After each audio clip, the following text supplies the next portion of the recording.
A todas y a todos en Centroamérica. Buenas tardes a todas y a todos en los Estados Unidos. Es un gusto saludarles y darles la bienvenida a este webinar, La prensa como actor contra la impunidad, periodismo de investigación y corrupción en Centroamérica. Mi nombre es José Miguel Cruz, soy el director de investigaciones del Centro Kimberly Green para Estudios Latinoamericanos y del Caribe de la Universidad Internacional de la Florida. Y como dije, es un gusto darles la bienvenida a todas y todos a este webinar. Este webinar es el segundo de una serie que tenemos en FIU, en Seattle International Foundation, para discutir las causas, las repercusiones, el estado de la transparencia y el combate de la corrupción en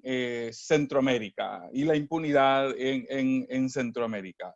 Es parte de un proyecto que tenemos para fortalecer la lucha contra la corrupción en Centroamérica, financiado por la Fundación Howard Buffett, y es parte de un programa de LAC, del Centro de Estudios Latinoamericanos, sobre gobernanza y seguridad en América Latina. Nuestros panelistas hoy son dos destacados periodistas centroamericanos con mucha experiencia en periodismo de investigación, con mucha experiencia en trabajar temas de transparencia, de temas de corrupción e impunidad en la región. Nos acompañan en orden alfabético Carlos Dada, quien es periodista salvadoreño, fundador del Faro, el primer periódico digital de América Latina. Carlos ha sido galardonado con el LASA Media Award, María Morse Cabot de la Universidad de Columbia, ha recibido muchos galardones y además el reconocimiento a la excelencia del Premio Gabo 2016 de la Fundación Nuevo Periodismo Iberoamericano. Nos acompaña también Álvaro Montenegro, quien es periodista guatemalteco, columnista de Plaza Pública, un medio digital guatemalteco, y El Faro también. Ha colaborado con distintos medios como The New York Times, Prensa Asociada, la Unidad de Inteligencia de El Economist, ha sido reportero y analista en medios guatemaltecos e internacionales y ha escrito libros sobre ficción. Participa actualmente en diferentes espacios anticorrupción como Justicia Ya. Muchas gracias a ambos por participar en este webinar. Es un gusto tenerlos. Y para comenzar directamente con con quienes se conectan, quienes nos sintonizan, para usar palabras del siglo pasado, vamos a entrar directamente al tema de nuestro webinar, que es el periodismo de investigación y corrupción en Centroamérica. Quiero comenzar con una pregunta para ambos sobre el estado de la transparencia en Centroamérica, especialmente en las instituciones públicas, en los gobiernos centroamericanos. Me gustaría oír su valoración sobre el estado de transparencia en la región. Carlos. Gracias, Miguel. Gracias a la invitación de la universidad y por supuesto gracias a quienes se conectan para conversar unos minutos. Mira, estamos en el peor momento, digamos, desde que empezó el proceso de apertura y rendición de cuentas. Y digo estamos en el peor momento, particularmente por la pandemia, pero ya veníamos en un claro retroceso a los pocos logros que habíamos obtenido en materia de transparencia y rendición de cuentas. Para hacer un breve resumen, en Centroamérica los esfuerzos por transparentar, digamos, la administración pública y las cuentas del Estado se iniciaron de manera muy tímida poco después del cierre de nuestros conflictos armados. En unos países más, en otros menos, pero más o menos a partir de mediados de los 90 se empezó ya la sociedad civil de posguerra organizada a pensar en estos procesos y fue avanzando de manera muy lenta, ya digo, en algunos países más lentos que en otros, porque por ejemplo en Honduras desde hace mucho tiempo tienen una ley de acceso a la información. El problema es que es absolutamente inútil. En El Salvador, en cambio, la ley de acceso a la información apenas fue aprobada durante los últimos años de la administración de Mauricio Funes. Estos esfuerzos, digamos, de la sociedad civil por transparentar las cuentas del Estado fueron de manera paralela, como suele suceder con los esfuerzos de quienes administraban el Estado por esconder sus cuentas, de aprovechar algunos subterfugios legales para ir escondiendo sus cuentas. Y lo cierto es que también con matices, pero, y estoy hablando de Centroamérica en general, algunas fiscalías fueron haciendo algunos esfuerzos más que otras fueron retrocediendo. Más adelante probablemente nos podemos detener en las organizaciones, digamos, coadyuvantes, las organizaciones internacionales que empezaron con la CICIG en Guatemala, que siguieron con la MAXI en Honduras y ahora con las CICIES en El Salvador, y ver su papel en términos de ayudar a transparentar esos procesos o de ocultarlos más, como ha sido el caso salvadoreño. Pero a todo esto hay que decir que particularmente en El Salvador, el retroceso a partir de esta administración y sobre todo en tiempos de la pandemia ha sido mayúsculo. A pesar de que todos los gobiernos de la región están aprovechando las leyes de emergencia para no tener que licitar, para no tener que publicar los procesos de contratación de servicios de emergencia, se han cortado también los accesos o los mecanismos para hacer uso de la ley de acceso a la información pública. No creo que sea un caso excepcional el de Centroamérica, creo que es un caso bastante generalizado en buena parte del mundo, el hecho de que con la pandemia se han cerrado los mecanismos para que los ciudadanos y los periodistas tengamos acceso a información que normalmente es de carácter público.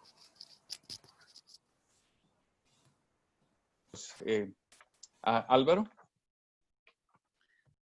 Igual, muchas gracias por la invitación. De acuerdo con lo que planteaba Carlos, ¿verdad? Yo creo que muchos de nuestros estados vienen de los conflictos armados y hay una herencia ahí de opacidad, de querer como estar amparados porque la impunidad y la injusticia va a permitir que cualquier acto del Estado, compra, etcétera, se va a mantener oculto y no va a ser fiscalizado. Entonces, también en Guatemala estos mecanismos de transparencia se mejoraron a partir de unas leyes que se aprobaron más o menos hace 10 años y desde entonces pues ha aumentado un poco esta fiscalización. Sin embargo, vemos que, por ejemplo, hay algunas instituciones como el Ejército, y creo que es algo que se replica en varios países, se niega a dar información amparándose en que es un riesgo ante la seguridad nacional y se crean una serie de mecanismos. Por ejemplo, la Municipalidad de Guatemala ha creado una serie de redes para evitar dar esta información, creando fideicomisos y una serie de entramados que pueden ser legales, pero están en ese limbo entre la legalidad y la ilegalidad. Y que todo esto pues es un caldo de cultivo para la corrupción, ¿verdad? Que precisamente en la pandemia creo que se está dando en muchos lugares y también nos remite a un tema que hablábamos hace poco, que es la falta de acción de los órganos de control, ¿verdad? Que en Guatemala se llama la Contraloría, pero hay diferentes nombres dependiendo de los países, pero vemos que estas entidades que deberían de controlar el gasto público, en lugar de hacerlo, se limitan o cambian su rol a ser unos entes destinados a atacar políticamente a los adversarios, ¿verdad? Y eso en Guatemala ha influido incluso en determinar candidaturas presidenciales. Es decir, en lugar de fomentar la transparencia, los órganos institucionales dedicados a esto desvirtúan totalmente su función, ¿verdad? Entonces, sí vemos que sociedad civil ha aumentado esto, hay más herramientas, sin embargo, como dice ese dicho, echa la ley, echa la trampa. Entonces, al crearse esta ley, también se crean una serie de mecanismos institucionales por medio de los cuales se protegen e inventan una serie de argucias para no dar esta información, y toda esta transparencia, pues, digamos, es más fácil crear la corrupción, ¿verdad? Muchas gracias. Quiero darle la bienvenida nuevamente a quienes se han sumado en los últimos minutos. Este es el webinar sobre periodismo de investigación y corrupción en Centroamérica. Vamos a tener los primeros 45 minutos de conversación y luego vamos a abrir el espacio para contestar las preguntas que nos envíen por el Q&A, por el espacio en Zoom para poder hacer preguntas. Déjenme en la línea de lo que ustedes estaban diciendo. Hay una discusión sobre el tema de corrupción, sobre todo en los espacios oficiales, que suele apuntar a que, bueno, admitir muchas veces que sí, que hay corrupción, que pueden haber casos, pero para ponerlo en el lenguaje que está que se oye mucho, especialmente actualmente en los Estados Unidos, a propósito de los abusos de la policía, se suele decir, bueno, sí hay, pero son algunas manzanas podridas, ¿no? Algunos casos específicos, pero en realidad no es un problema generalizado. Lo que ustedes están diciendo, me parece a mí, va más por el tema de un problema generalizado, sistémico, más que un problema aislado de personas que cometen la corrupción, ven la oportunidad y luego, eso pasa. Quiero saber su opinión un poco sobre esto, primero, y segundo, y más importante, es ¿por qué estamos aquí? ¿Por qué creen ustedes que estamos aquí? Ambos señalaban el tema de que se hizo un esfuerzo después de las transiciones políticas, el paso a la democracia ha hecho un esfuerzo por hacer transparentes las funciones de los gobiernos, y sin embargo, pareciera que todavía estamos ahí. ¿Por qué? Porque si es sistémico, ¿qué ha fallado? Álvaro, comencemos con vos.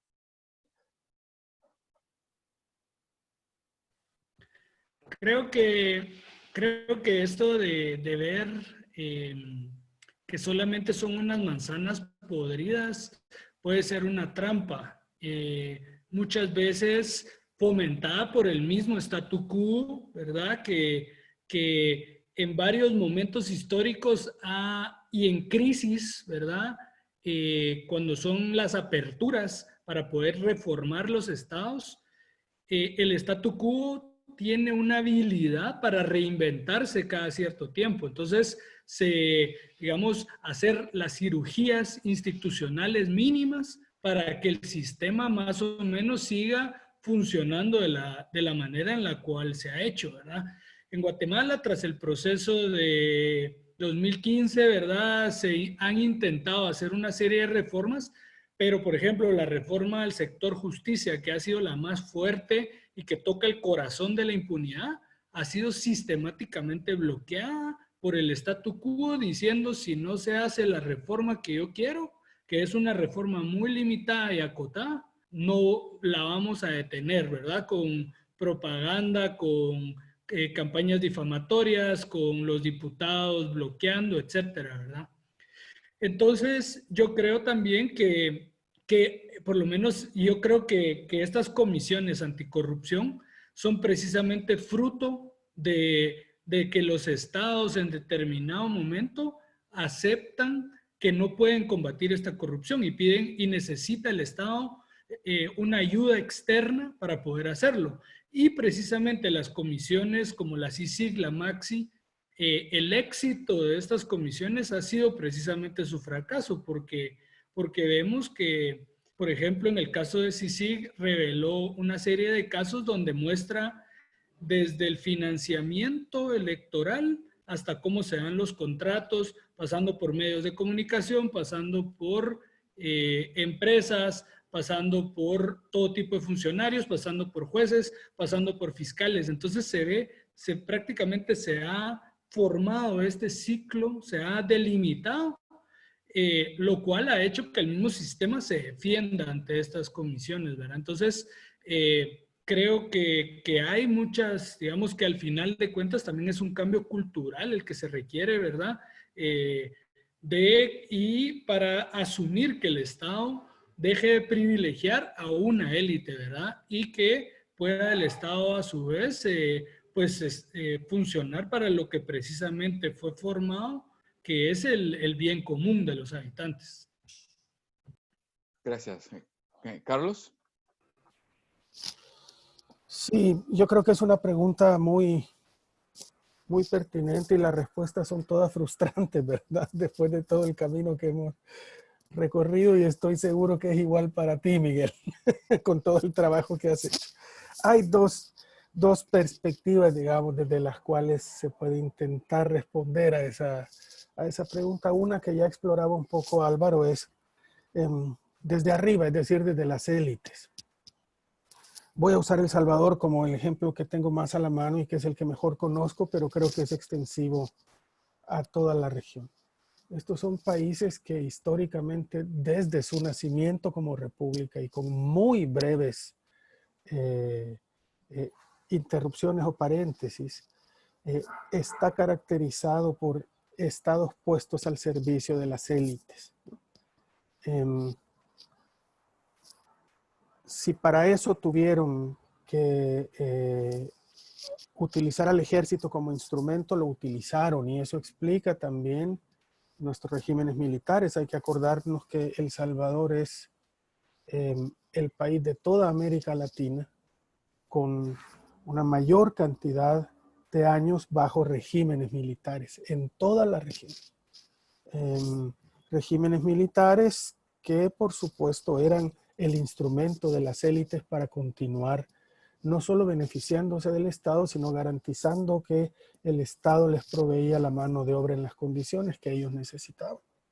Después de los conflictos armados, cuando empezó, digamos, el periodo democrático a finales del siglo pasado,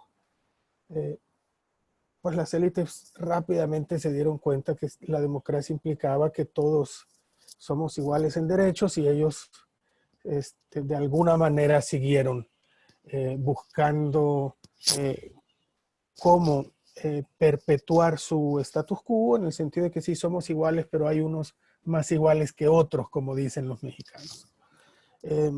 Yo quiero recordar aquí que en los acuerdos, en las negociaciones de los acuerdos de paz que pusieron fin a la guerra salvadoreña, la gran deuda de esos acuerdos fueron las reformas económicas y sociales, que fueron frenadas justo por los representantes del gobierno en ese momento, que era Arena, y el presidente Alfredo Cristiani, el mismo, un gran empresario.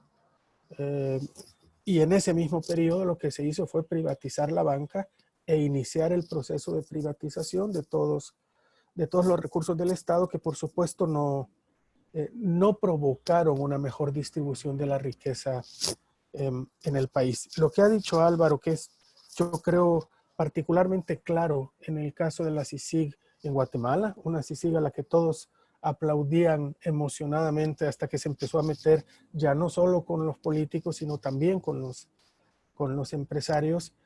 Ahí terminó la suerte de esa comisión, como ya bien apuntó Álvaro. La otra perspectiva que yo te decía de explorar una respuesta a tu pregunta de si es sistémico, ¿qué ha fallado? Yo creo que también esa perspectiva puede ser desde abajo, Miguel. En el sentido de que todo este periodo democrático de nuestros países ha sido incapaz de mejorar significativamente la vida de la mayor parte de la población. Es decir, la mayor esperanza de tener acceso a una vida digna para la gran mayoría de centroamericanos, particularmente en el Triángulo Norte, sigue siendo la migración. En este sentido, yo creo que hay un desencanto generalizado con la democracia que es muy fácil de ser aprovechado por políticos que prometen autoritarismo y mano dura. Y a cambio de esas promesas, la gente está dispuesta a no exigir tanto en el área de la transparencia y la rendición de cuentas. Y yo creo que ahí también nosotros, haciendo un mea culpa, nosotros los comunicadores, los medios de comunicación, pero también la academia, los tanques de pensamiento, hemos sido incapaces de traducir a las grandes mayorías el hecho de que por cada centavo robado o, malversado en la función pública es un centavo menos para mejorar su calidad de vida. Hemos sido incapaces de hacer una traducción entre lo que le parece a una buena parte de la población un concepto lejano y las consecuencias en su vida diaria. Gracias, Carlos. En esa línea, ya entramos al tema central de este webinar y entonces ya mencionaste algo, pero si podés extenderte un poco más ya que entraste a eso, ¿cuál debe ser el rol entonces de la prensa y particularmente de periodismo de investigación en el tema de la transparencia? Ya mencionabas algo y quizás si podrías ahondar un poco más sobre eso. Yo creo que particularmente en países o en sociedades con las estructuras o las condiciones económicos sociales que tienen los países centroamericanos, un poco lo que acabo de describir, el periodismo, si se quiere hacer bien, es necesariamente impopular, ¿no? Porque siempre se sitúa cuestionando un discurso que desde el poder tiene muchos recursos para calar en la mayoría de la población. La crítica a ese discurso es siempre mal recibida. La exigencia en la rendición de cuentas, la investigación sobre el ejercicio de la administración pública es tomado como un ataque contra los caudillos, los salvadores del pueblo. Te doy un ejemplo rápido. Nosotros hablamos mucho con ejemplos, lo siento, Miguel, porque en la academia hablan más de manera sistemática. Voy a tratar de hablar yo más con ejemplos y el que más conozco. En 2009, El Salvador vio la llegada al poder de la exguerrilla, ¿no? De una fuerza revolucionaria que era el FMLN, un proyecto encarnado además en un periodista muy crítico, muy inteligente y que había cuestionado todas las administraciones anteriores de manera muy efectiva, Mauricio Funes. Ese fue un cambio histórico. Solo en la transición y la llegada de una fuerza revolucionaria, el primer gobierno de izquierda en El Salvador. Pero además de ser un cambio histórico, abría la puerta casi por inercia a un cambio histórico más profundo en las estructuras de la sociedad. Mauricio Funes fue un hombre muy popular hasta el último día de su mandato. Yo no sé si alcanzaste a ver tú, Miguel, aquí en El Salvador, los últimos spots del gobierno de Funes, que eran campesinos diciendo, yo creo que todos vamos a llorar cuando se vaya el presidente Funes, ¿no? Había casi una adoración a un presidente que nosotros ya habíamos descubierto desde un par de años antes que estaba malversando fondos. Hicimos varias investigaciones, las publicamos en El Faro, y lo que nos ganamos fue unos ataques de los simpatizantes del gobierno de Funes, que no eran pocos, que encontramos nosotros mucho más virulentos incluso de los que habíamos recibido cuando habíamos hecho investigaciones también sobre corrupción en los gobiernos anteriores de la derecha, de Arena. hoy estamos viendo lo mismo en el ejercicio de este presidente Nayib Bukele, que básicamente ha emprendido en su primer año de gobierno un ataque a las instituciones de nuestra democracia. Militarizó la Asamblea Legislativa, desconoció a la Corte Suprema de Justicia. Son ataques a una democracia que nos ha costado mucho y ha cerrado todos los accesos a rendición de cuentas.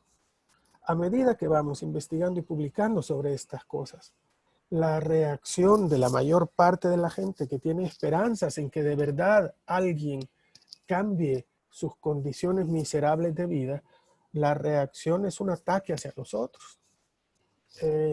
Es natural en algún sentido, porque estamos nosotros ejerciendo la crítica e investigando el manejo de los fondos de un gobierno muy popular.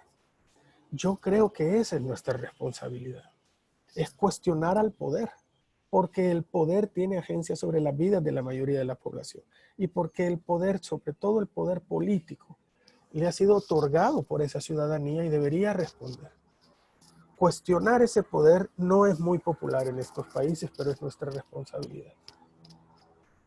Gracias, Carlos. Álvaro. Yo creo que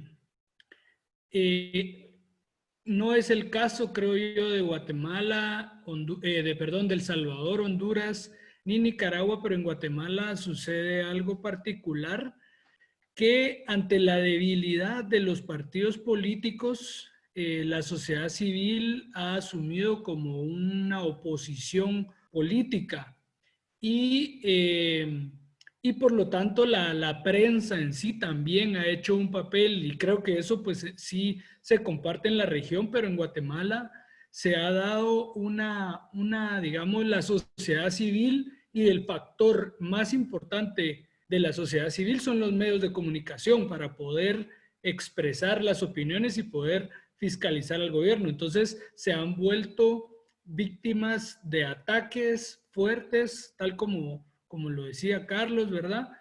Y creo que la prensa ha ayudado en toda esta lucha anticorrupción que se ha venido fraguando desde hace ya algunos años a develar muchos de los casos y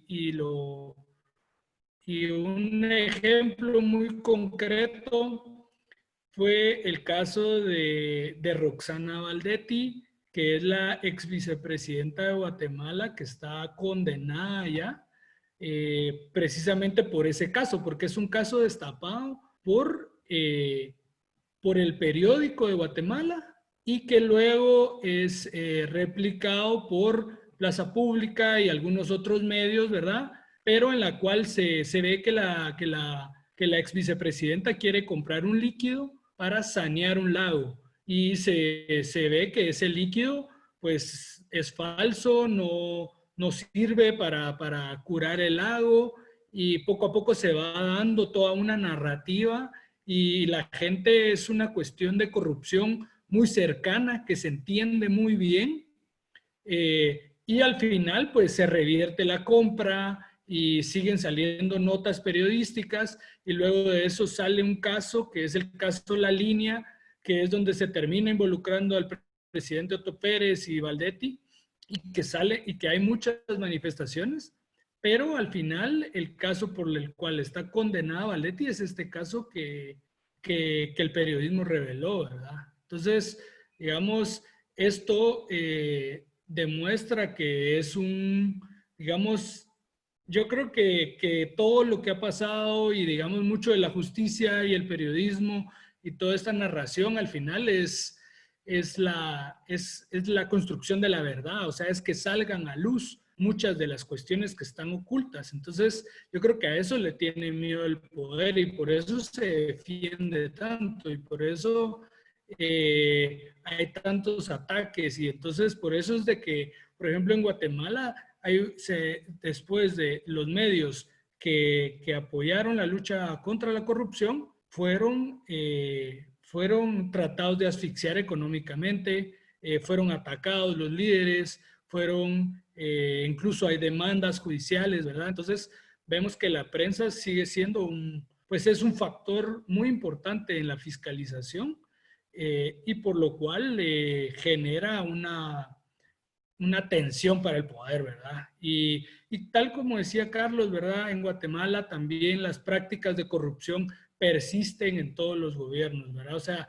es más o menos lo mismo, incluso es muchas de las mismas personas que siguen siendo contratistas del Estado, que siguen siendo los grandes operadores, que siguen siendo los financistas, ¿verdad? O sea, es un patrón que continúa, ¿verdad? Gracias, Álvaro. Una pregunta en esa línea. Prensa y periodismo en Centroamérica ha habido por muchos años, es decir, por todo el siglo pasado, ¿no? Sin embargo, los casos en los cuales la prensa, el periodismo, se vuelve relevante en revelar la falta de transparencia, los gobiernos básicamente sucede sucede después de las transiciones políticas, ¿no? Al menos desde mi experiencia o desde mi tiempo de vida, digamos, no recuerdo este tipo de acciones de la prensa antes, ¿cierto? O sea, ya tengo varios años de andar por este mundo, ¿no? Mi pregunta para ustedes es, ¿el cambio se debe a una cuestión tecnológica? Es decir, bueno, ya Carlos fundó el primer medio digital, entonces eh, el espacio digital permite más libertades, ¿es eso? ¿O se debe a una cuestión generacional? ¿Se debe a generaciones que crecen y se entrenan en las transiciones, en la posguerra, o se debe más bien o ustedes lo atribuirían más bien a un resultado de las mismas transiciones políticas? Es decir, ¿a qué se debe que hoy tengamos un periodismo mucho más inquisidor al poder, ¿no?, que el que se tuvo por decenas de años, al menos en la mayor parte de Centroamérica? Carlos. Gracias, Miguel. Tu pregunta es muy abierta, voy a tratar de responderla. En realidad, lo que ha pasado en los países centroamericanos, y otra vez voy a mi mejor ejemplo, que es es que no hay una tradición periodística en el sentido de continuidad o de acumulación y transferencia de conocimientos. Hay ejercicios interrumpidos por traumas históricos, por golpes de Estado, por cambios de regímenes, etcétera, etcétera, etcétera. Venimos de más o menos de la primera mitad del siglo en que los periódicos eran medios de comunicación de redes intelectuales o de posiciones políticas liberales contra conservadores, etcétera, etcétera, a unos años en que básicamente el periodismo era a favor o en contra de los regímenes militares y de publicación de despachos que venían del Estado Mayor. Al terminar la guerra hay una nueva generación que lo que ha tenido es sobre todo más contacto con el resto del mundo y por tanto ha estado bastante más familiarizada con el periodismo que se hace en otros lados. Hay una mezcla de factores que permiten explicar, digamos, este nuevo periodo del periodismo centroamericano, pero no es lo digital per se, no es que la mucha mayor facilidad de montar una publicación que ya no pasa por los requerimientos industriales y de modelos de negocios de los medios tradicionales, por sí sola no explica este cambio. Solo para recordar brevemente, en Costa Rica, en aquel entonces, en el principal medio de comunicación de ese país, que lo sigue siendo todavía La Nación, fue un grupo de periodistas desde ese periódico los que iniciaron las investigaciones que terminaron con el enjuiciamiento de 2 presidentes costarricenses por corrupción. Esos no fueron medios digitales ni nuevos medios. Fue casi un accidente de un grupo de periodistas en ese periódico que por supuesto después desmantelaron la sección de investigación que llevaba Yarina Ceñini. Esa es otra historia que no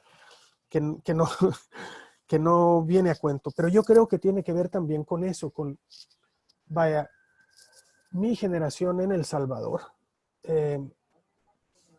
ya que no contábamos con la transferencia de conocimientos de las generaciones anteriores, empezamos a aprender a partir de la lectura, que ahí sí había más acceso y ahí sí lo digital tiene que ver, de la lectura de los materiales periodísticos de otros países. En nuestro caso, particularmente de Estados Unidos, por una razón muy sencilla, porque el periodismo norteamericano había cubierto nuestra guerra, entonces era el lugar donde más se había hablado de nuestro país, por decirlo de alguna manera. Nosotros yo me acuerdo en reuniones con grupos de amigos, incluso con la gente con la que empezamos el Faro, discutíamos constantemente los materiales publicados por periodistas norteamericanos y luego entramos en un contacto personal con ellos. Pero hay otra instancia que a mí no me gustaría dejar fuera, que es también otras dos instancias que yo creo que son esenciales para explicar la evolución del periodismo, no solo en Centroamérica, sino en Latinoamérica en general.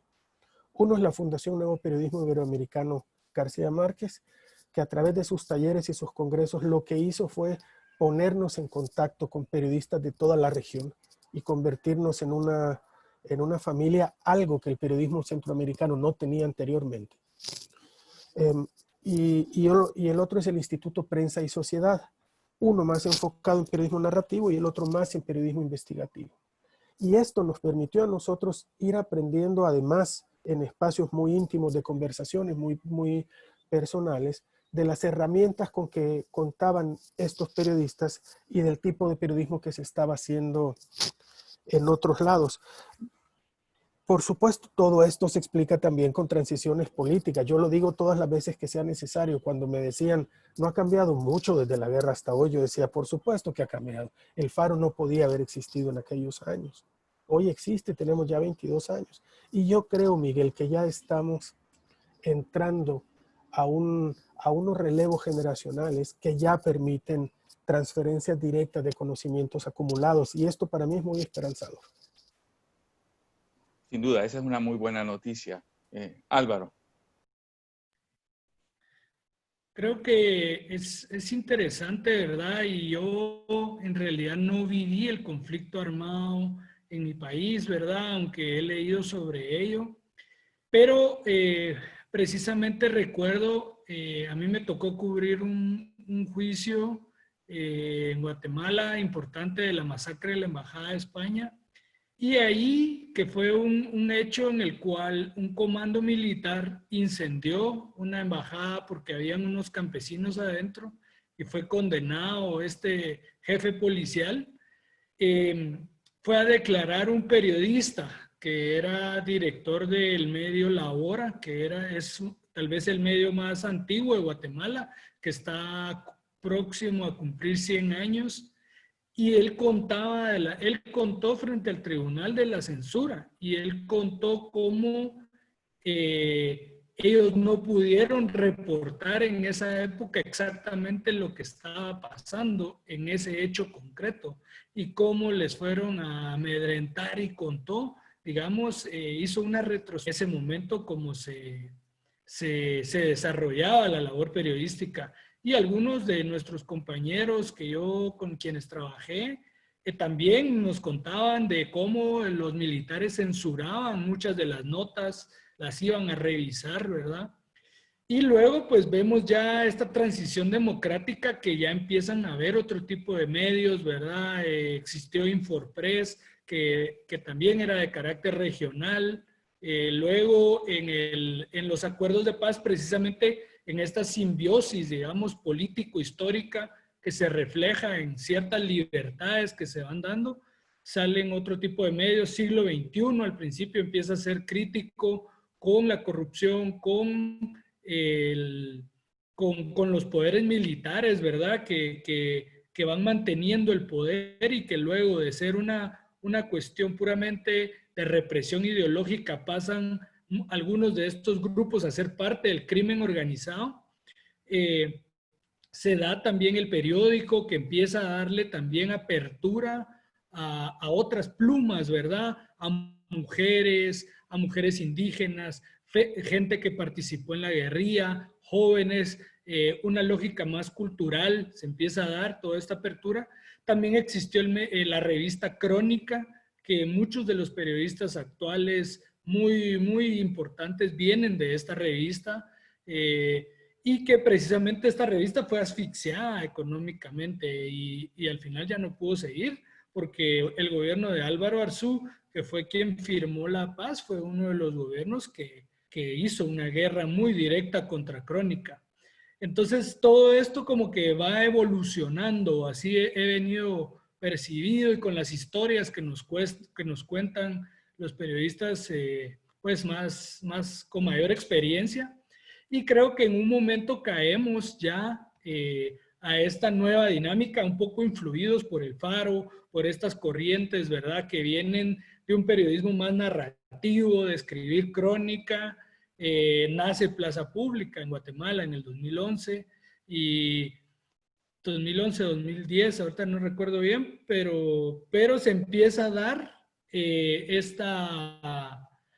digamos, esta nueva ola, y mucho de lo que se considera en ese momento es que los medios han sido exitosos en fiscalizar al poder militar, al poder político y a otros poderes, pero no han fiscalizado lo suficiente a ciertos poderes económicos que en muchos aspectos están por encima incluso de estos poderes políticos. Entonces, y también el problema de que la pauta publicitaria se convierte en una especie de censura en algunos momentos, o de una limitación editorial, ¿verdad?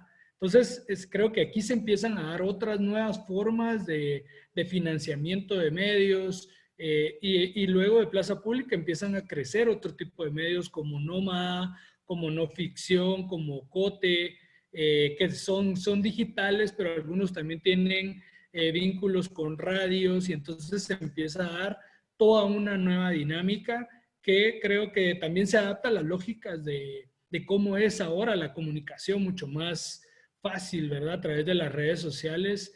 Y yo creo que esta, digamos, también esta apertura a nivel de conciencia que se da a partir de tener acceso a otros tipos de información, ha influido en todas estas, digamos, movimientos que han salido de protestas en Guatemala, en Honduras, ¿verdad? En Nicaragua, que también, ¿verdad?, ha salido la gente, y está gente como el Confidencial, ¿verdad?, que han sido también incluso víctima de allanamientos, ¿verdad? Entonces creo que se ha dado esta evolución, y que en estos momentos, pues, y ha habido también una especie de vínculo centroamericano, y lo veo... por ejemplo, me alegró leer una columna de un amigo nicaragüense que escribió en el Faro hace unos días, ¿verdad?, contando los problemas de Nicaragua, ¿verdad? Entonces vemos cómo también estas plataformas a nivel centroamericano pues ayudan a crear estos vínculos. En el trabajo de denunciar la corrupción, de señalar la impunidad, obviamente se han generado reacciones muy fuertes, ¿no? El ejemplo claro es el cierre de aquellas comisiones internacionales, unidades precisamente encargadas de investigarla, ¿no? La CICIG, MASI, ¿no? Y como ustedes mismos señalaban, los medios que han destapado casos de corrupción se encuentran también frente a un ataque muy fuerte de parte de quienes detentan el poder por limitar su trabajo.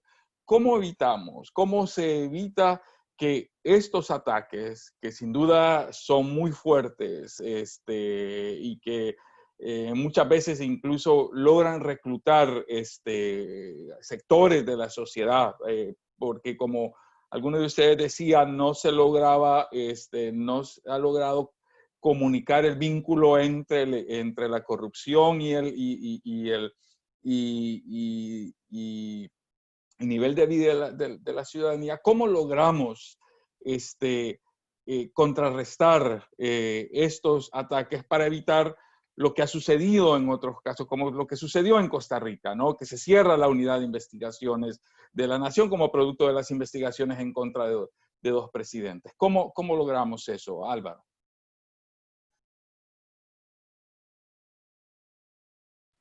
Yo creo que es un reto del día a día, ¿verdad? O sea, hablábamos de que en Guatemala le decimos net centers, en El Salvador troll centers, ¿verdad? Que hay una cantidad de bots y perfiles falsos dedicados a atacar a periodistas, sociedad civil, jueces fiscales, que también se da mucho en Guatemala.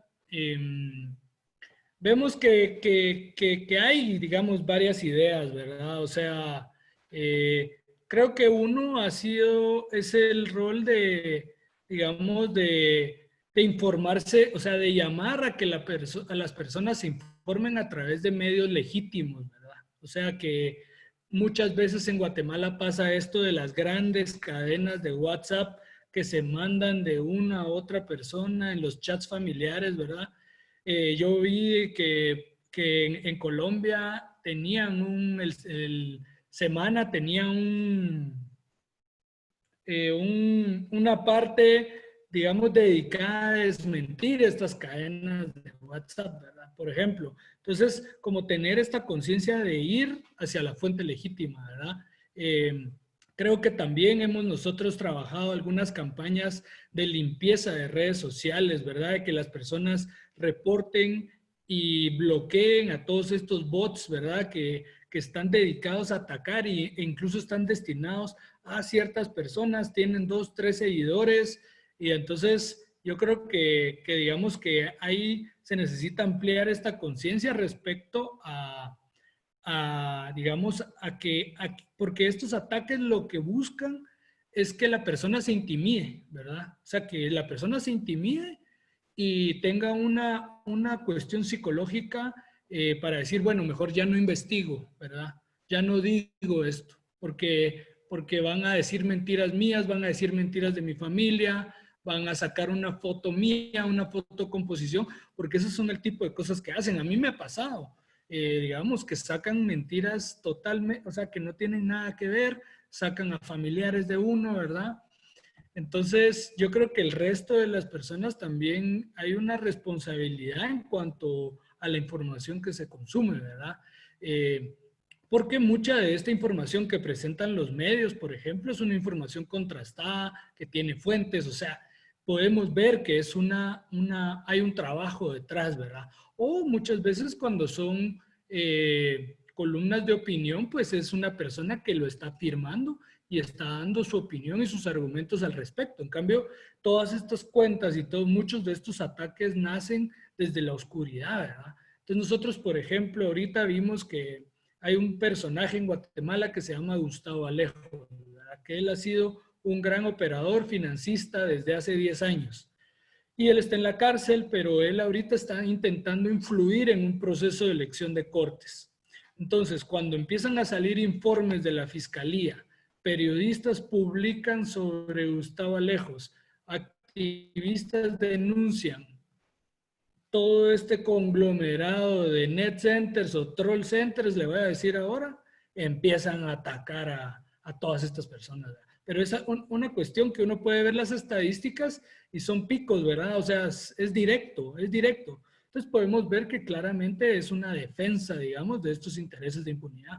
Entonces yo creo que sí y hay que pensar permanentemente qué es lo que se puede hacer, ¿verdad? Gracias, Álvaro. Carlos. Sí, hay varios como niveles de esto, Miguel, para que los medios se protejan. Uno es sin duda la presión financiera o comercial que ejercen tanto el sector privado como los gobiernos sobre grandes medios de comunicación y que ha sido efectiva en muchos lugares. O luego funciona al revés, propietarios de grandes medios que utilizan la fuerza del medio para hacer presión política. Probablemente el ejemplo más conocido en Centroamérica es el de Ángel González, ¿verdad? ante quien tienen o tenían, ya no sé si todavía tiene tanto poder él, que desfilar quienes tenían aspiraciones políticas en Guatemala, tenían que irlo a visitar. ¿Eso cómo ha cambiado? Porque ese es un problema real, la presión financiera sobre los medios de comunicación, y que ha sido muy efectiva, sobre todo con los medios tradicionales, y eso generalizado en toda América Central.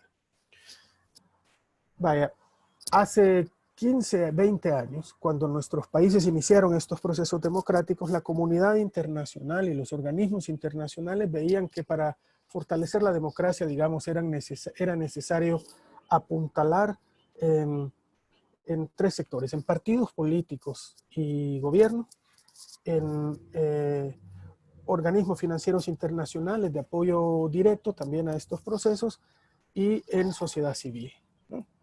Fortalecer ONGs que pudieran trabajar en el campo. Hasta hace como 10 o 15 años más o menos que se les prendió el foco y se dieron cuenta que era imposible avanzar en procesos democráticos sin tener una prensa independiente y creíble también en estos países.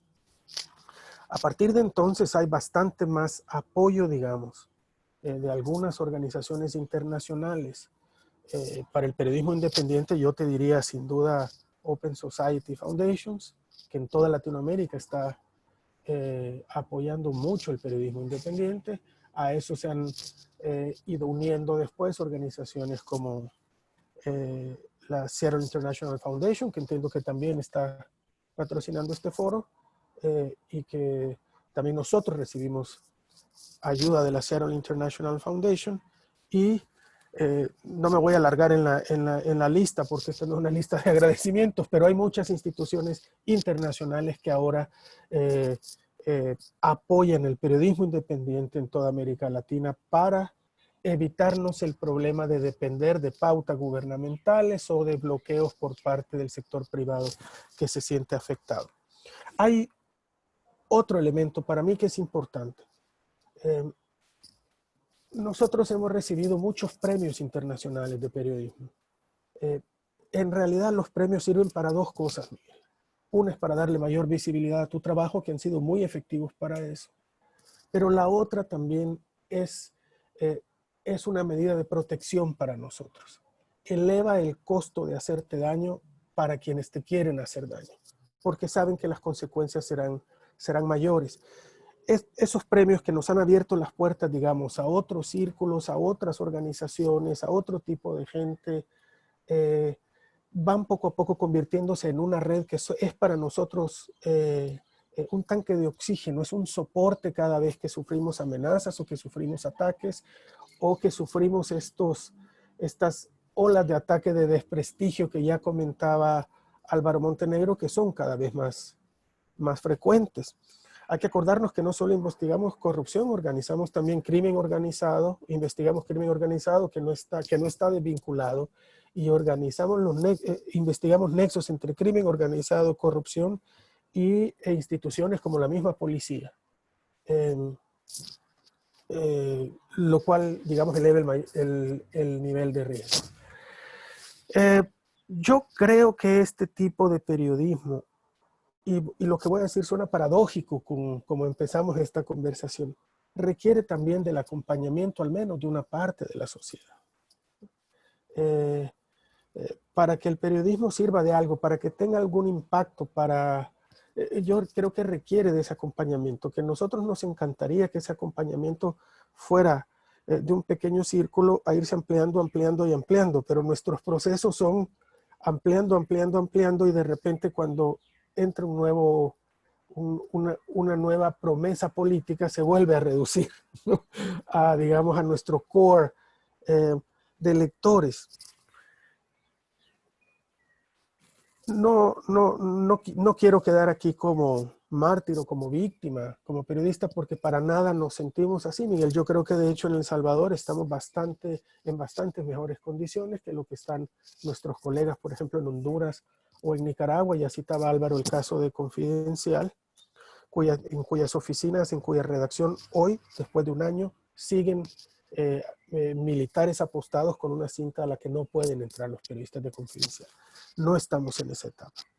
Pero yo creo que también a nosotros nos toca ahora, y no sé cómo, es decir, no sé cómo hacerlo de manera masiva, educar a los lectores sobre cómo leer periodismo. Es decir, ¿qué hace diferente el periodismo que nosotros le ofrecemos al periodismo que le ofrece una de estas páginas que sacan grupos de propaganda y que se hacen pasar también por medios de comunicación que tienen bastante menos rigor periodístico, por no decir ninguno, porque tampoco es su objetivo, pero que identifican claramente en el lenguaje que quiere escuchar alguna gente. En El Salvador hoy algunos de los medios de comunicación más leídos son de estos, que no tienen ni siquiera ningún propósito periodístico, sino todo lo contrario, de desinformar.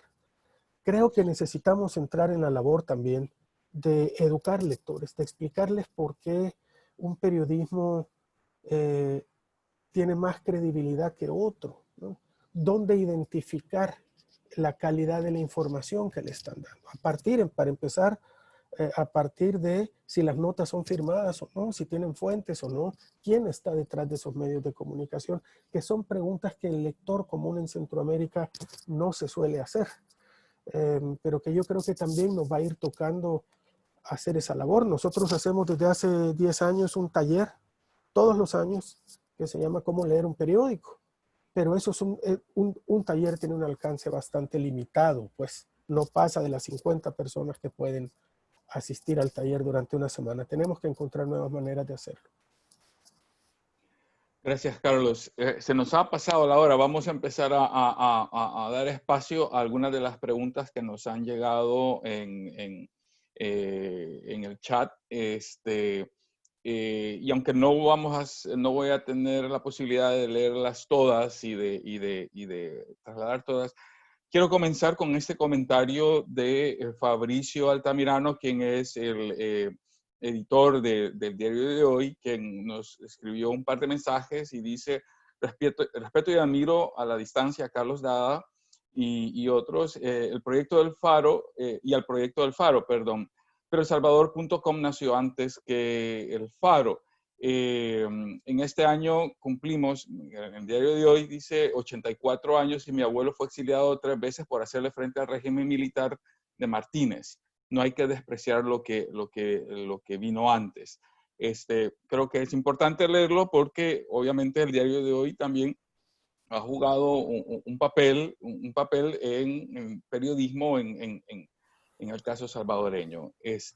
No sé si Carlos, ¿querés comentar? Si no, sí, brevemente. Primero, un saludo a Fabricio Altamirano.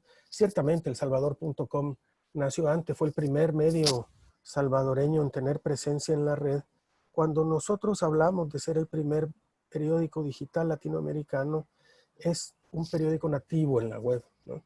El diario de hoy, elsalvador.com, que es la versión digital del diario de hoy, cuando nació y durante muchos años era pasar su periódico impreso, publicarlo online. A eso nos referimos, no es quitarle méritos ni al salvador.com ni a la prensagráfica.com, que nació después del Salvador, pero antes que nosotros en la web. Eso no está sujeto a discusión y no es algo que nosotros vayamos proclamando, lo contrario.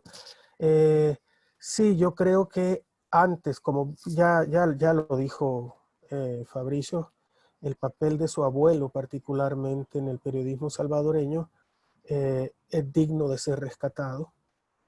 Hay un libro para quien esté interesado en la historia del periodismo salvadoreño, sobre todo antes de los 80. Creo que es un buen libro de consulta, el de Ítalo López Vallecillos, que se llama, si mal no recuerdo, justamente así, el periodismo en El Salvador. Gracias, Carlos. Quiero referirme a algunas preguntas que nos llegan cuyo argumento es más o menos el siguiente. Es que el periodismo de investigación están haciendo el trabajo de rendición de cuentas por otras instituciones, pero luego dice, ¿por qué no permiten que las instituciones encargadas de auditar y controlar funcionen como les toca?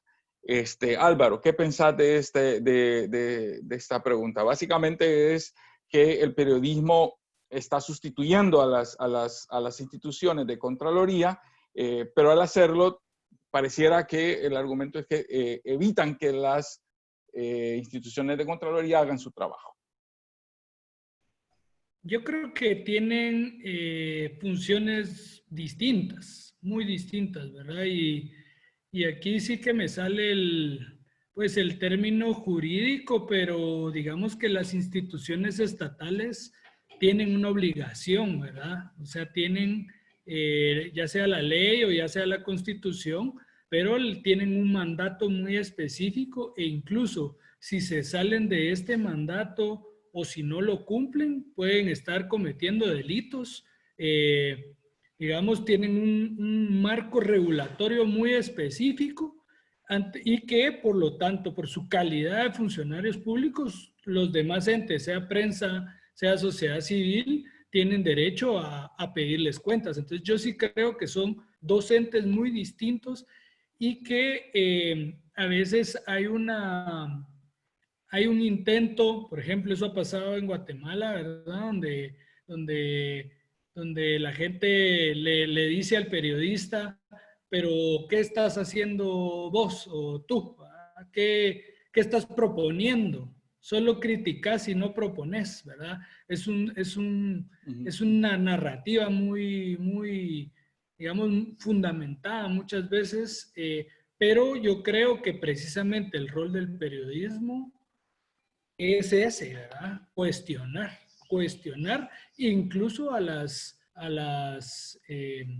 entidades contraloras, ¿verdad? O sea, hace poco, como dije, tuvimos una charla de eso y veíamos que estas entidades contraloras, el papel, digamos, de favorecer a la impunidad, se repite en diversos países de Centroamérica, ¿verdad? Y que incluso otras instancias del mismo Estado tienen que hacerlas funcionar. O sea, es decir, yo creo que el periodismo al fiscalizar incluso las entidades contraloras está ayudando o promoviendo que hagan su trabajo porque precisamente están siendo fiscalizadas, ¿verdad? Gracias Álvaro. Hay algunas preguntas recibidas y otras que también han salido en otros espacios, y esta es para Carlos concretamente, que se refieren al hecho de que el Faro ha hecho muy buenas investigaciones en el pasado, ese es el argumento, pero que ahora, así va el argumento, pero que ahora dice, se evidencia intervención de sectores económicos en las líneas de investigación. Como que las que se hacían antes eran buenas investigaciones, las que se hacen ahora parecen ser producto de ciertas influencias. Yo quisiera que abordaras eso, Carlos. Gracias y gracias a quien pregunta porque es una buena oportunidad para ir respondiendo a esto. Efectivamente, ese es el discurso que ha lanzado el presidente de la República, Nayib Bukele, y todo su equipo de propaganda, un equipo que tienen cargos oficiales en el gobierno y otros que no lo tienen, pero que diseminan esas falsedades, ¿no? En diferentes etapas, este mismo gobierno ha dicho que el dueño del Faro es George Soros. En otra etapa ha dicho que el dueño del Faro es un empresario de muy dudosa reputación llamado Adolfo Salume. Y ahora, como el presidente se ha peleado con el presidente de la ANEP, Javier Simán, dice que Javier Simán es el dueño del Faro. Las tres cosas son mentiras, pero para que no quede solo en mi palabra, yo invito al amigo que hizo la pregunta, porque tiene todo el derecho y le agradezco la pregunta, a que se meta a nuestras páginas del Faro. Nosotros denunciamos en las páginas del Faro un intento repudiable de muy baja calaña de Adolfo Salume por entrar en un pleito utilizando a una persona de muy bajos recursos que terminó siendo encarcelada por difamación. Instrumentalizada por Adolfo Salume. Es decir, no solo Adolfo Salume no es nuestro patrón, como dice el presidente, sino que no compartimos sus maneras de hacer negocios y lo hemos denunciado en las páginas del Faro. En cuanto a Javier Simán, la duda es natural por dos razones. El Faro lo fundamos Jorge Simán y Carlos Dada, ¿no? Y Javier Simán, el presidente de la ANEP, es Javier Simán Dada. Hay una relación de parentesco evidente. Javier Simán es hijo de la hermana de mi papá y es a su vez tío en segundo grado de Jorge Simán. Pero Jorge Simán no tiene nada que ver con el grupo corporativo Simán, digamos. Y yo tampoco, ni mucho menos. De hecho, que no suene a reclamo, por favor, pero nosotros ni siquiera hemos recibido nunca un anuncio de Simán en el periódico y en muchas ocasiones hemos estado públicamente distanciados. Yo a mi primo Javier le tengo una gran estima y un gran aprecio, pero no son pocas las veces en que hemos estado bastante distanciados en nuestra manera de ver la realidad. Pero yo, más que defenderme atacando a Javier, lo que me parece denigrante que un jefe de Estado utilice el poder del Estado no solo para atacar a un empresario, sino para de paso llevarse de encuentro a un periódico que, en vez de sentarse a debatir con argumentos, lo haga con la difamación y la mentira. Te quiero decir dos cosas más, Miguel, rápidamente. Antes de que Nayib Bukele tomara posesión, básicamente solo hablaba con el Faro, porque los demás medios no le abrían las puertas. Apenas llegó a la presidencia, yo creo que alguien hábilmente le dijo que el problema era con el Faro, que con los demás se podía arreglar económicamente, pero no con nosotros. Y a partir de entonces nos consideró enemigos. Y aquí hago una pausa para aprovechar que está Fabricio Altamirano escuchándonos, para hacer un reconocimiento, porque con el diario de hoy no se pudo arreglar.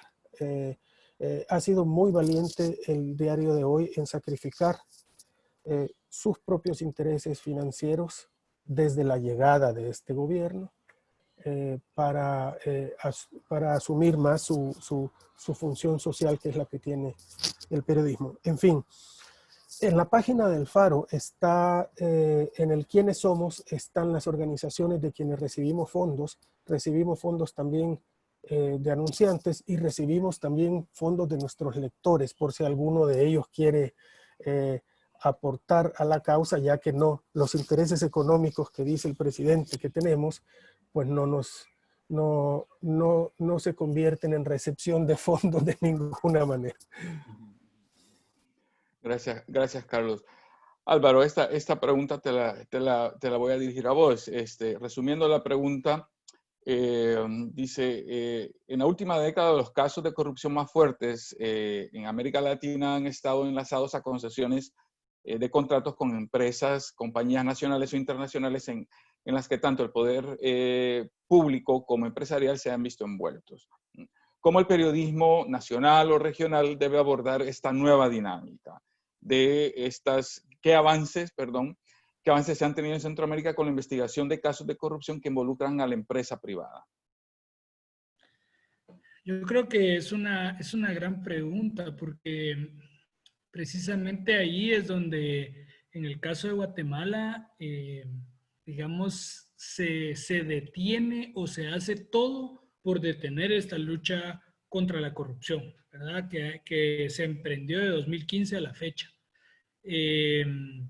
Creo que ya lo había mencionado, pero es uno de los de las motivaciones para que salgan este tipo de medios, tipo Plaza Pública, tipo Noma, tipo no ficción, en la lógica de romper un financiamiento puramente económico, ¿verdad? Del sector privado. Porque yo creo que a muchos de los que hemos trabajado en medios nos consta, ¿verdad? O sea, que realmente yo creo que más allá de un interés por una pauta, digamos, por la publicidad en sí, pero muchas veces esa pauta de lo que sirve es de una censura, o sea, de que el medio pues no, ahí no pueda o no pueda fiscalizar a sus propios financistas. Entonces, si es un grupo corporativo donde la economía está tan centralizada como en nuestros países, que financia a varios medios, entonces se hace casi imposible fiscalizar este tipo de cosas. Entonces, en Guatemala, por ejemplo, con estos casos de corrupción se llegó a investigar a las personas más poderosas del país. O sea, y no estoy hablando de los presidentes, sino estamos hablando de las familias más poderosas, las dueñas de los monopolios, oligopolios, que financiaron ilícitamente a Jimmy Morales. Otros estuvieron involucrados en defraudación fiscal, otros de sus abogados o personas que trabajaban en estas empresas vinculados a diferentes casos de corrupción. Por ejemplo, el caso de corrupción de las constructoras fue una cosa muy evidente, ¿verdad?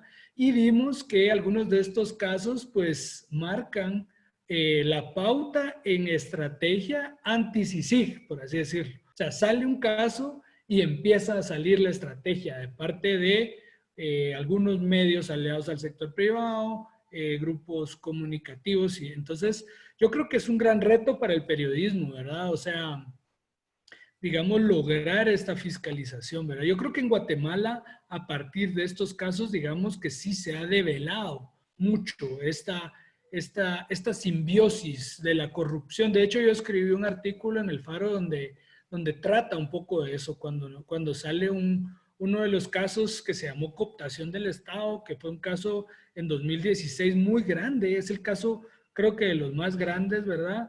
Porque se señala por primera vez a financistas privados de campaña, ¿verdad?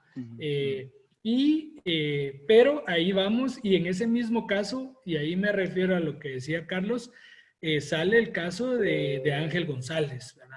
Este mexicano que tiene, entiendo que hasta cientos de medios en toda América Latina, y que en Guatemala, por ejemplo, es dueño de un monopolio televisivo, ¿verdad? Que cada cierto tiempo se le renuevan las concesiones por parte del Congreso de manera gratuita, sin que él pague nada, sino puros favores de campaña, dando publicidad a diputados, candidatos, etcétera. Entonces, digamos, se vuelve una maquinaria propagandística del gobierno, ¿verdad? Y cada vez que el gobierno se quiere defender, acude a estos medios, ¿verdad? Entonces, yo creo que es un gran reto. En Guatemala esta narrativa se ha profundizado un poco, pero le ha costado a muchos medios una asfixia económica, ¿verdad? O sea, vemos que, por ejemplo, Prensa Libre, que es uno de los medios más tradicionales de Guatemala, fue sujeto de un ataque corporativo muy fuerte, ¿verdad? Intentando cambiar la línea editorial, ¿verdad? Gracias, Álvaro. Tenemos preguntas, bueno, se nos está acabando el tiempo en realidad, apenas tendremos espacio para abordar 2 preguntas más, pero una de las preguntas o un grupo de preguntas vienen de funcionarios de algunas fiscalías en Centroamérica y quiero resumir eso en la siguiente pregunta. ¿Cómo es el papel de la prensa en la denuncia contra la corrupción?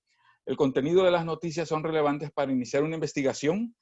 Si las autoridades judiciales toman en cuenta los datos expuestos en la nota e inician alguna investigación de oficio. Es decir, me preguntan si, especialmente en el norte de Centroamérica, las fiscalías hacen uso de las investigaciones generadas por los periodistas. Y aquí también tengo una pregunta sobre cuál es el papel que está jugando las CICIES en este momento. Si como producto de las investigaciones que se están llevando a cabo, cuál es el papel de las CICIES.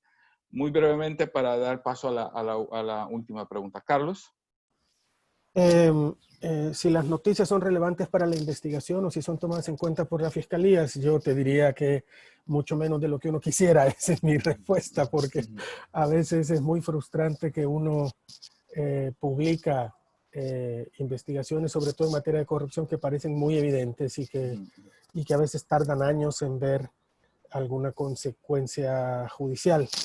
En el caso de Mauricio Funes, el fiscal general de la República que actuaba o que estaba en funciones cuando él era presidente, Luis Martínez, no solo no tomó en cuenta nuestras investigaciones, sino que las trató de desviar o desmentir. Después supimos que había razones para ello. Hoy ese fiscal está en prisión. El fiscal general Douglas Meléndez, que entiendo que estará participando también en este webinar, alguna vez él mencionó que algunas de nuestras investigaciones habían sido tomadas en cuenta para la investigación, particularmente en el caso de Mauricio Funes, pero eso lo podrá contestar mejor él. Ya repito, mi respuesta es que mucho menos de lo que uno quisiera. Sobre las CICIES, las CICIES hasta hoy no ha dado no solo ningún resultado, sino que no ha hecho ninguna expresión de lo que está haciendo. Siempre hay que esperar a que se manifieste de alguna manera, pero a mí me sorprendería mucho que la CICIES, tal como se ha instalado, de algún buen resultado. Para recordarle a quienes nos escuchan, la CICIES, la Comisión contra el Crimen y la Impunidad en El Salvador, una de las principales promesas de campaña de Nayib Bukele y de su candidato a vicepresidente, hoy vicepresidente, Félix Ulloa. Todo el tiempo dijeron que cuando hablaban de las CICIES estaban hablando de algo basado en el modelo de la CICIG en Guatemala. Y esto es muy importante porque la CICIG fue una comisión acordada, administrada y ejecutada por Naciones Unidas, a diferencia de lo que fue la CICIES. El gobierno de Bukele, de hecho, antes de tomar posesión, apenas ganaron las elecciones, empezaron a tener acercamientos, yo entiendo, muy directos con la gente de Naciones Unidas. Félix Ulloa hablaba mucho de la presencia de Naciones Unidas, pero al final, por alguna razón que aún tendrá que ser aclarada, sacaron a Naciones Unidas de la ecuación y terminaron negociando con Luis Almagro la instalación de una CICIES que hasta hoy ha sido absolutamente de adorno. Hay que recordar que Luis Almagro, es ex colega y ex jefe de nuestra canciller Alexandra Gil, con quien orquestó la CICIES, ha sido el gran ausente entre las voces que reclamaron por la militarización de la Asamblea del 9 de febrero. Luis Almagro no ha tenido una sola expresión de crítica contra el gobierno de Bukele y yo no esperaría que la CICIES funja para eso. Además, he de decirle al señor fiscal que me decís que hizo la pregunta, que en una de las cadenas nacionales del presidente a inicios de esta pandemia compareció el vocero de las CICIES, Ronaldo Chaeta, y ahí mismo el presidente le dio las órdenes de lo que tenía que investigar y lo que no tenía que investigar. Y ahí mismo el presidente le dijo que la presidencia salvadoreña le iba a dar los fondos para esas investigaciones. El papel del vocero de las CICIES en esa cadena nacional se limitó a decir sí, presidente. Con esos niveles de organización y de independencia, a mí sinceramente me sorprendería mucho si la CICIES, que hasta hoy ha permanecido en silencio, arrojara algún resultado. Muchas gracias, Carlos. Estamos casi sobre la hora y quiero cerrar este webinar con una pregunta sobre cuáles, en su opinión, son los retos que enfrenta el periodismo de investigación a futuro para seguir investigando la corrupción. Con esto, básicamente, cerraríamos el webinar, pero quiero oír sus opiniones sobre los retos y qué es lo que deben hacer los periodistas para seguir adelante investigando la corrupción. Álvaro. Yo solo, antes de eso, quiero hacer un breve anuncio. Un escrito que yo hice en El Faro, precisamente, que se llama Comisiones Anticorrupción en Centroamérica, el terror de los poderosos. Ahí hago, digamos, que fue a partir de un taller que tuvimos en El Salvador, digamos, cómo las CICIES en Honduras pasó lo mismo, en Guatemala lo mismo. que post CICIG y post Maxi se está tratando de vender unas comisiones anticorrupción como si fueran estas comisiones independientes, pero realmente son, se desprenden del Ejecutivo, de la Presidencia, ¿verdad? Entonces, realmente es muy difícil que tengan, a nuestro juicio, una capacidad investigativa como sí lo tuvo la CICIG y la Maxi, ¿verdad? Y sobre el reto, yo creo que seguir haciendo, ser minuciosos, ¿verdad? O sea, creo que la minuciosidad, el detalle, la rigurosidad es lo que puede, digamos, en estos momentos de tanta sobreinformación, ¿verdad? Que como decía un editor mío, también es una especie de censura, ¿verdad? Esta sobreinformación. Podamos discernir, ¿verdad? Entre el periodismo y entre la propaganda y entre la desinformación, ¿verdad? Porque muchas de las pugnas políticas se están haciendo en esta cancha, ¿verdad? De quién construye el relato, quién construye la verdad. Entonces yo creo que hay un gran reto de continuar con este trabajo y que los lectores, pues todos somos lectores, profundicemos y apoyemos este periodismo, ¿verdad? Muchísimas gracias, Álvaro. Carlos. Repetime la pregunta, perdón, Miguel. ¿Cuáles son los retos de cara al futuro en investigación sobre la corrupción? ¿Cuáles son los retos y qué es lo que qué deben hacer los periodistas para enfrentar eso? Pues mira, vamos a cerrar entonces por donde empezamos. Hay un claro retroceso en materia democrática en toda la región y ese retroceso implica mayor cierre de espacios institucionales de rendición de cuentas. Nos es cada vez más difícil obtener información que debería ser de carácter público y este sin duda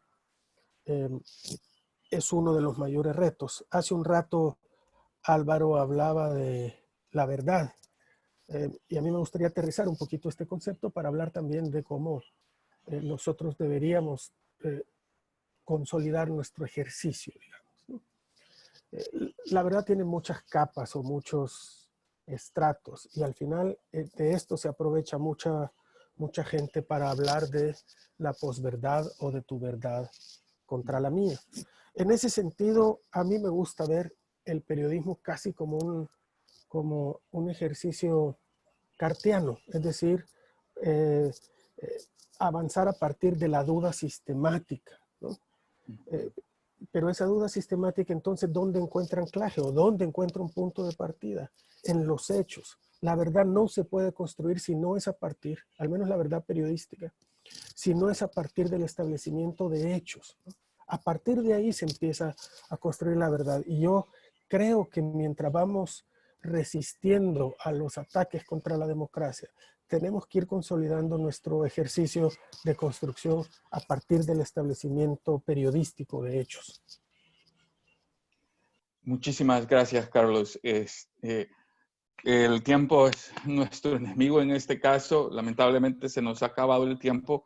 Quiero, en nombre del Centro Green para Estudios Latinoamericanos y del Caribe y de Seattle International Foundation, quiero agradecer a nuestros panelistas, Carlos Dada, Álvaro Montenegro, por este excelente webinar y agradecerles a ustedes que se han conectado, que han enviado sus preguntas. Lamentablemente no hemos podido contestar a todas, pero por favor estén pendientes. Vamos a seguir en una serie de webinars hablando sobre corrupción en los próximos meses.